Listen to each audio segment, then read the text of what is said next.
Professor பிச்சப்பனுடைய ஆய்வில் ரொம்ப தெளிவாக சொல்கிறாரு. 4000 வருஷத்துக்கு முன்னாடி இது கிடையாதுங்க.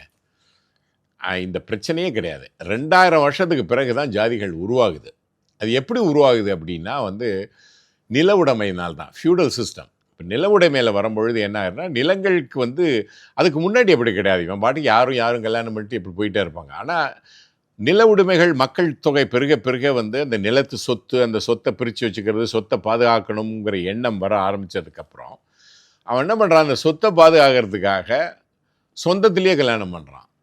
நீங்கள் கொரியாவில் இருக்கிறபோது தான் எனக்கு இது ரொம்ப தெளிவாக புரிஞ்சுது. எப்படின்னா, அவன்கிட்ட உங்கள் அக்கா பொண்ணை கல்யாணம் பண்ணிக்கலான்னா, எப்படி அவன் பொண்ணு மாதிரி இல்லைங்கிறான் அவன்.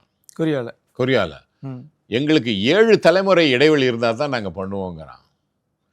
அப்போ இந்த இந்தியா விட்டு வெளியே எங்கே போனாலும் இந்த இந்த இந்த உறவு முறைங்கிறது நம்முடைய நீங்கள் அந்த இளவரசி நாட்டு இளவரசின்னு பேசும்போது அந்த காலகட்டத்தில் இங்கே அந்த அக்கா பொண்ணை கல்யாணம் பண்ணிக்கிற முறை இல்லை கிடையாது. கரெக்ட்.